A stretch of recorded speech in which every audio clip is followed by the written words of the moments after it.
Hello dear children, welcome to my channel Computer Science with Meena Dogra।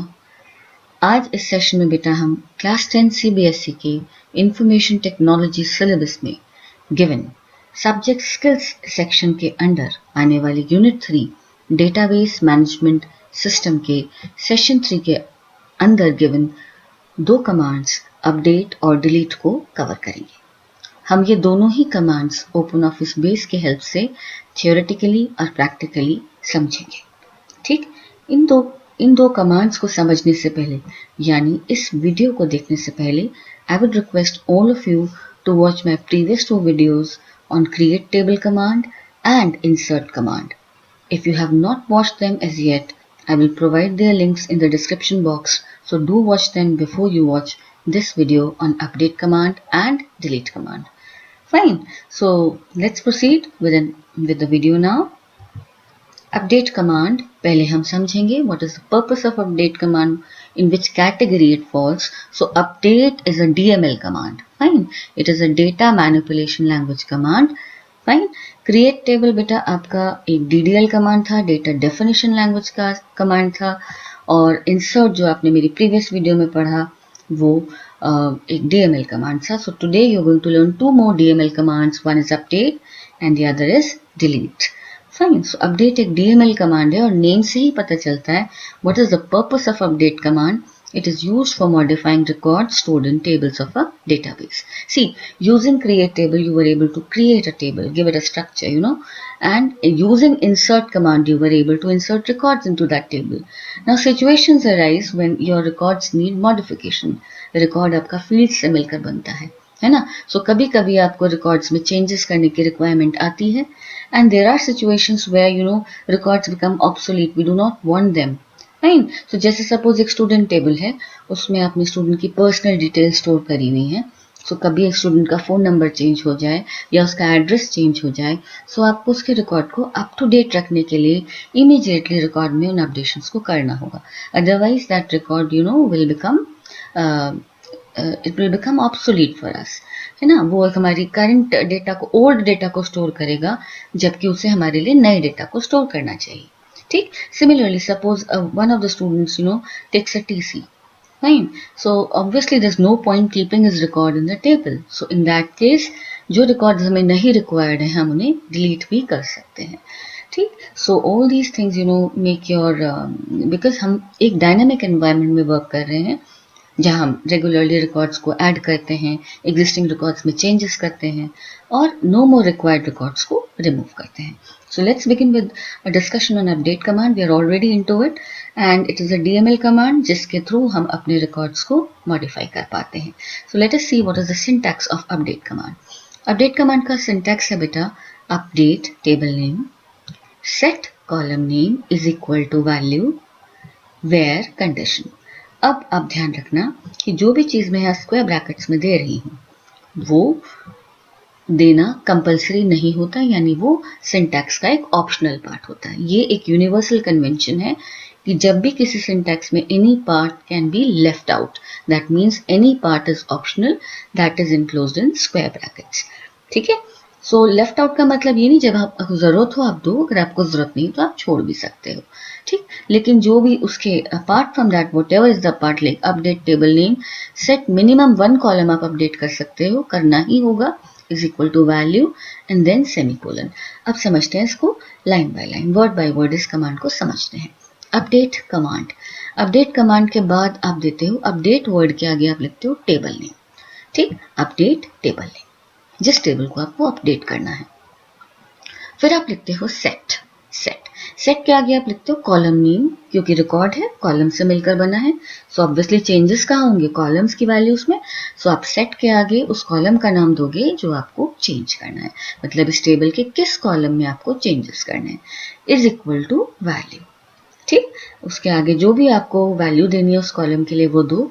अगर आप multiple columns को एक साथ अपडेट करना चाहते हो तो कॉमा लगा लगा के आप वैल्यूज, कॉलम नेम्स और उनकी नई वैल्यूज देते चले जाओ। ठीक है, so table name is written after update, column और field name which is to be updated is written after set. Multiple column names can also be specified, but they must be separated with a comma. What do you have to write after the column name that you want to update? After the column name, write equal to, जैसे मैंने यहाँ लिखा है, column name is equal to value, followed by the updated or new value for that column. ठीक, सो update किस table को करना है उसका नाम, सेट किस कॉलम को करना है उसका नाम, और उसके बाद इक्वल टू लगाकर जो भी वैल्यू आपको उस कॉलम में इंसर्ट करनी है, अपडेट करनी है, वो आप यहाँ लिख दो। ध्यान रखना, वैल्यू अगर अल्फा न्यूमेरिक है या डेट टाइम टाइप की है तो आप उसको सिंगल कोट्स में दोगे, और वैल्यू अगर न्यूमेरिक है तो आप उसको बिना कोट्स के दोगे। एक और चीज़ ध्यान रखना कि अपडेट, सेट, वेयर ये केस सेंसिटिव नहीं होते, आप जैसे भी देना चाहो दे सकते हो। और लास्ट में आपको हमेशा की तरह स्टेटमेंट को टर्मिनेट करना होगा सेमीकोलन से। ठीक है, अब बात करते हैं वेयर कंडीशन। वेयर के साथ, वेयर एक क्लॉज है अपडेट स्टेटमेंट का, ये क्लॉज डिलीट में भी आएगा, तो इसके थ्रू आप क्या करते हो, इसके आगे आप कंडीशन को मेंशन कर सकते हो, जिसकी वजह से आप स्पेसिफिक रिकॉर्ड्स को भी अपडेट कर सकते हो। मतलब अगर आपने यहाँ पर वेयर कंडीशन नहीं दी तो ये टेबल में जो आप चेंजेस कर रहे हो, जिस कॉलम में आप चेंजेस कर रहे हो, वो हर रिकॉर्ड के उस कॉलम में चेंज होगा। अभी मैं आपको ये प्रैक्टिकली करके भी दिखाऊंगी। In the absence of where condition, you know what is going to happen? All records will be updated. That means for every record this column will be updated. Fine. जबकि अगर आप वेयर कंडीशन दे देते हो तो इसके through आप specific records को update कर सकते हो, और वो स्पेसिफिक रिकॉर्ड्स कौन से होंगे उसे देने के लिए आप एक कंडीशन लिखते हो। ठीक है, कि किस कंडीशन पर बेस्ड मेरा अपडेशन हो। सो प्रैक्टिकली अब इन सारी चीज़ों को करके देखते हैं। I'll show you 4 examples, first theoretically and then practically। मैं आपको उसको demonstrate करके दिखाऊंगी, तो आप समझना। अभी आप सिंटैक्स क्लियर हो गया होगा आपका, हम आगे बढ़ते हैं। See, in example 1 of update command, I will show you how we can update a single column for all records। ठीक है, सो वही टेबल हमने लिया है, roll number, name, standard, section with this data, and अब मैं सपोज मुझे सारे बच्चों का सेक्शन बी करना है। ठीक है, I want to change the section of all the students. See, Sanjay is already in B section, but I want that all the sections of all students must change to B. So I need an updation. That means मुझे कौन से column को update करना है, section column को। So how will I do that? See, update मैंने लिखा, name of the table. Update के बाद याद रखना टेबल का नाम आता है, सो स्टूडेंट टेबल का नेम है। सेट, किस कॉलम को चेंज करना है, सेट के बाद उसका नाम आपने लिखा, सेक्शन कॉलम को चेंज करना है। ठीक है, उसके बाद आप लगाओगे इक्वल टू। इक्वल टू के आगे आप क्या दोगे, जो अब उस कॉलम की नई वैल्यू आपको चाहिए। सो update table, that is update student, set section is equal to b. Why have I written b in single quotes, student? Because b is a character type value. Fine, फिर semicolon से इसको terminate कर देंगे। अब क्या होगा, जब हम इस कमांड को एग्जीक्यूट करेंगे तो हमारे सारे ही रिकॉर्ड्स में सेक्शन कॉलम की वैल्यू b हो चुकी होगी। Fine, so this is updating a single column for all records. और ये क्यों हुआ, क्योंकि हमने कोई कंडीशन नहीं दी है। जब भी आप वेयर नहीं लगाओगे तो ये जो कॉलम के अंदर चेंजेस हैं, ये जितने भी रिकॉर्ड्स हैं, सभी रिकॉर्ड्स का ये कॉलम नई वैल्यू के अकॉर्डिंग अपडेट हो जाएगा। ठीक है, सो ये पहला एग्जांपल आप देखो, और मैं अब आपको इसको प्रैक्टिकली करके दिखाती हूँ। मैं अपने ओपन ऑफिस डेटाबेस में हूँ, डेमो डेटाबेस, और ये मेरा स्टूडेंट टेबल है जिसमें वही कंटेंट स्टोर्ड है जो हमारे एग्जाम्पल में है। आप देख रहे हो शुरू के में तीनों स्टूडेंट्स का सेक्शन ए है, और बाद में लास्ट रिकॉर्ड में सेक्शन बी है। अब मैं सारे रिकॉर्ड्स की सेक्शन की वैल्यू को बी करना चाहूँगी, तो मैं आपको करके दिखाती हूँ। वहीं चलेंगे, टूल्स, एसक्यूएल, ठीक, and now I right update, name of the table is student, set the column that I want to change is section, and then I'll put an equal to, and then I'll write मुझे सबका section क्या करना है, B, मैंने यहाँ B लिखा और semicolon लगा दिया। ठीक है बेटा, update which table, student table, change which column, set के आगे बताओ section, and what should be it's value, it should be B। Let me execute this and see I get a command successfully executed message। I'll close this and then I'll check my student table। See, आप देख पा रहे होगे सारे बच्चों के sections B हो गए। ठीक है, सो ये हमारा पहला एग्जाम्पल हमने प्रैक्टिकली करके देखा। अब हम बढ़ते हैं अपने सेकंड एग्जाम्पल की तरफ। ठीक, सेकेंड एग्जाम्पल में हम देखते हैं updating single column for specific records, single record या फिर मल्टीपल रिकॉर्ड्स। ठीक, सो अब आप इसी में देखो, आप हमने वैसे ही लिखा update student set section is equal to C where roll number is equal to 19। अब आप देख रहे हो हमने अगर यहीं लिख के छोड़ दिया होता set section is equal to C तो क्या होता, सारे बच्चों का सेक्शन सी बन जाता। अब मैंने क्या रिक्वायरमेंट आई मेरे पास ये रिक्वायरमेंट आई कि जो रोल नंबर 19 है उसका सेक्शन हमें सी करना है, तो मतलब मुझे एक पर्टिकुलर रिकॉर्ड को सी सेक्शन अलॉट करना है, सेक्शन कॉलम में सी देना है। सो मैंने वेयर के साथ लिखा बेटा, वेयर क्लॉज इंट्रोड्यूस किया, किस फील्ड को पे कंडीशन लगानी है उसका नाम लिखा, दैट इज रोल नंबर, और उसकी क्या वैल्यू मैच होनी चाहिए कंडीशन के लिए 19। देखो 4 रिकॉर्ड्स हैं, ये सिर्फ रोल नंबर 19 को मैच करेगा, है ना। रोल नंबर 20 के अंदर कोई चेंजेस नहीं होंगे, 21 में चेंजेस नहीं होंगे, 22 में चेंजेस नहीं होंगे, बिकॉज हमने यहाँ कैटेगोरिकली मेंशन कर दिया है कि जहां रोल नंबर कॉलम की वैल्यू 19 है, where roll number columns value is 19, उस जगह सेक्शन की वैल्यू क्या हो जाए, C. So this is going to update a single column, that is section column को चेंज करेगा किस रिकॉर्ड के लिए, जहां रोल नंबर की वैल्यू 19 है।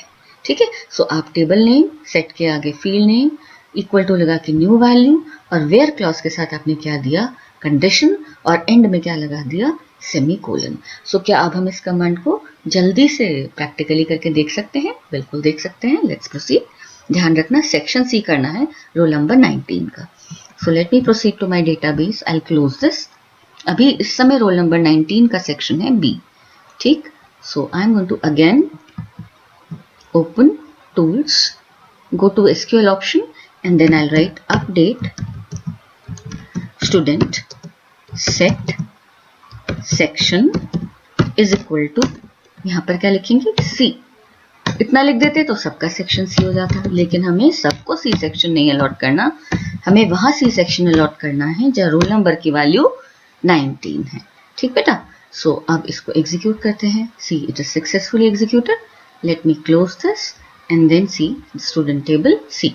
19th रोल नंबर का सेक्शन चेंज होके हो गया सी, बाकी किसी भी रिकॉर्ड में चेंजेस नहीं हुए। सो आपने अपडेट कॉलम के थ्रू एक कॉलम को अपडेट किया, लेकिन एक स्पेसिफिक रिकॉर्ड रोल नंबर 19 के लिए।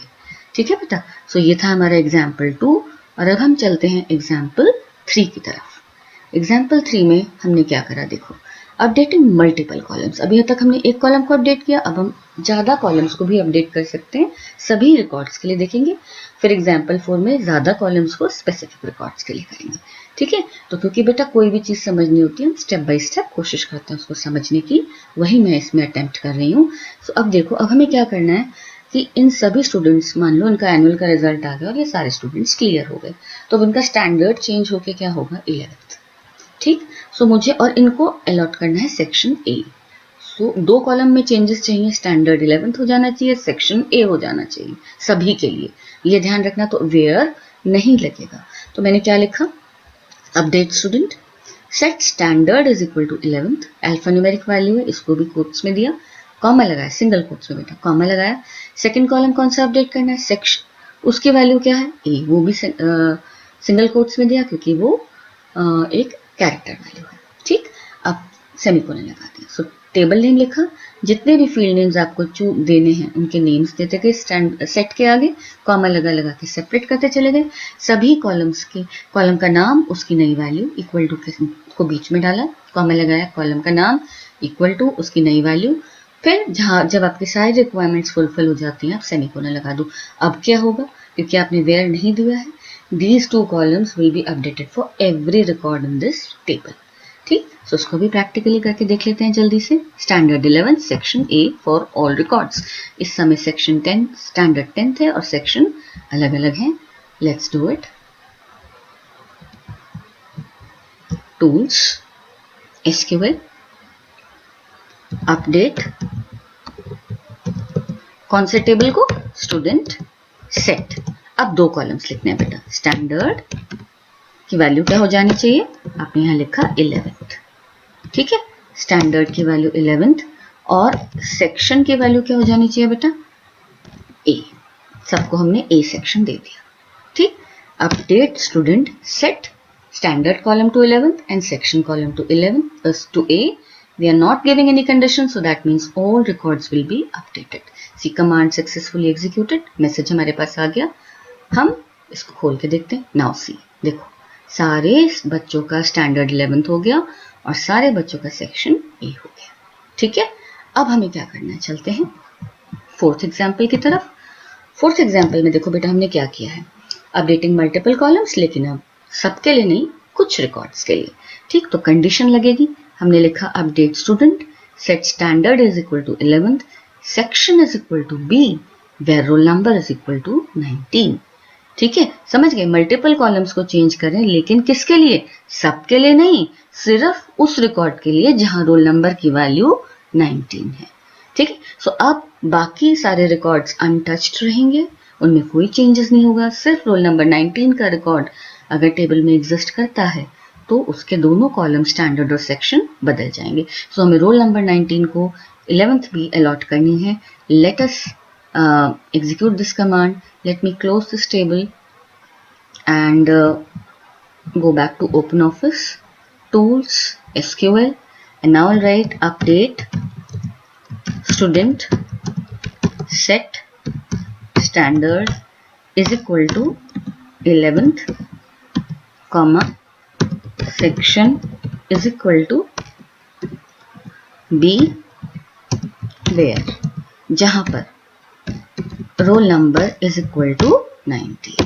ठीक, कंडीशन दे दी. आप देखते हैं क्या होता है. Command successfully executed. ठीक है, क्लोज करके स्टूडेंट टेबल खोलते हैं और आप देखो रोल नंबर 19 11th बी में अलॉट हो चुका है. क्योंकि स्टैंडर्ड पहले 11 था, डजेंट मैटर. अगर आप इसे इंडिपेंडेंटली इन कमांड्स को एग्जीक्यूट करोगे तो यही लिखोगे, स्टैंडर्ड भी चेंज करा आपने और सेक्शन भी चेंज करा. ठीक है बेटा, सो आई होप अभी आपको इन कमांड्स के थ्रू, इन 4 एग्जाम्पल्स के थ्रू अपडेट लगाना आया होगा. ध्यान रखना, अपडेट सेट वेयर आप कैसे भी लिख सकते हो.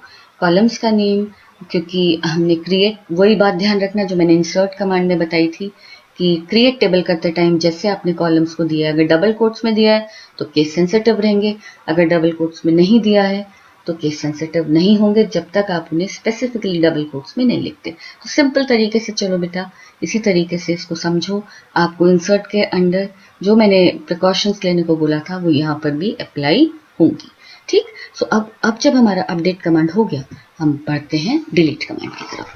अब डिलीट भी एक DML कमांड है. ठीक है, delete is also a DML command. और ये क्या करता है, नाम से ही पता चल रहा है, it is going to delete the records in a table for us. हमारे टेबल में जो रिकॉर्ड्स रिक्वायर्ड नहीं है उनको डिलीट करने के लिए हमारी हेल्प करता है, उनको डिलीट करता है. और बहुत सिंपल सिंटैक्स है डिलीट का, जल्दी से देखते हैं. Delete from table name where condition. अब आप मुझे बता दोगे जो चीज स्क्वायर ब्रैकेट्स में होती है वो देनी जरूरी नहीं होती, यानी मिनिमम हमें क्या लिखना है बेटा, डिलीट फ्रॉम टेबल नेम और सेमीकोलन. ठीक, और टेबल नेम कहाँ देना है, अब आप बताओ. आप पहले लिखोगे डिलीट फ्रॉम और उसके बाद आप लिखोगे टेबल का नाम, किस टेबल में से डिलीट करना है. अगर आप डिलीट फ्रॉम टेबल नेम लिख के यहाँ सेमीकोलन लगा देते हो तो आपके टेबल से सारे रिकॉर्ड्स रिमूव हो जाएंगे, यानी आपके टेबल में कुछ भी नहीं रहेगा, सिर्फ स्ट्रक्चर रहेगा, रिकॉर्ड्स नहीं रहेंगे. लेकिन अगर आपको स्पेसिफिक रिकॉर्ड्स डिलीट करने हैं तो आप क्या करोगे, वेयर के आगे कंडीशन दोगे जैसे आपने अपडेट कमांड में दी थी. तो अगर उस कंडीशन से मैच होते हुए रिकॉर्ड्स एग्जिस्ट करते हैं तो वो रिमूव होंगे, जो उस कंडीशन से मैच नहीं करते they will remain intact. In the absence of where clause, please remember all records are deleted. Fine. So करके देखते हैं, इसके एग्जाम्पल्स को देखते हैं, फिर मैं आपको प्रैक्टिकली करके दिखाती हूँ. देखो, इसके दोनों एग्जाम्पल्स पहले हम यहाँ से समझते हैं, फिर मैं एक साथ प्रैक्टिकली आपको करके दिखाऊंगी. If I want to delete all records, कुछ नहीं लिखना, आपको लिखना है delete from name of the table in semicolon at the end.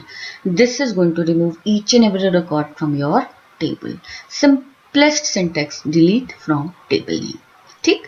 और अगर आपको स्पेसिफिकली कोई रिमूव करना है, जैसे delete from table name student that is over here where roll number is equal to 19. इसका मतलब आपने कंडीशन दी वेयर क्लॉज के साथ, सेमीकोलन लगाया इन पर, डिलीट फ्रॉम के आगे दिया table name.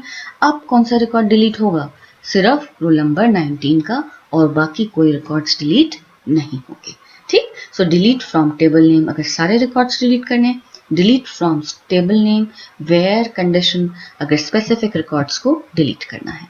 So let's proceed to tools SQL and here I write delete from student.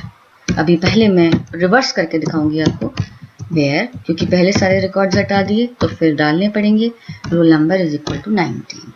अगर मैंने ये लिखा तो क्या होता है, कमांड एग्जीक्यूटेड सक्सेसफुली, क्लोज. देखते हैं, देखो रोल नंबर 19 का रिकॉर्ड डिलीट हो गया. ठीक है, अब हम लिखते हैं, फिर से जाते हैं tools SQL and be ready. अब हम अपने पूरे टेबल को खाली करने वाले हैं. हम लिखेंगे डिलीट फ्रॉम स्टूडेंट और एग्जीक्यूट कर देते हैं. कमांड एग्जीक्यूटेड सक्सेसफुली, कुछ नहीं लिखना, delete from table name and now you will see हमारा टेबल पूरी तरह से खाली हो गया है. Not even a single record is there in this table, all records have been removed. Fine. So ये था हमारा डिलीट कमांड. ठीक है बेटा, बिल्कुल सिंपल सिंटैक्स था बेटा इसका, और इस वीडियो के थ्रू आप लोगों ने अब सीख लिए हैं अपडेट और delete commands and I am very confident आपको आसानी से समझ में आए होंगे. इस वीडियो को आप देखना और इन कमांड्स को जॉट डाउन करना और प्रैक्टिकली ट्राई करके भी ज़रूर देखना. ये बहुत इंपॉर्टेंट है बोर्ड्स पॉइंट ऑफ व्यू से. नेक्स्ट वीडियो में सिलेक्ट कमांड के साथ मैं आपसे बहुत जल्दी मिलूंगी.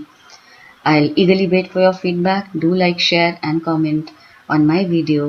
Till we meet again children, happy learning and God bless you. Thank you.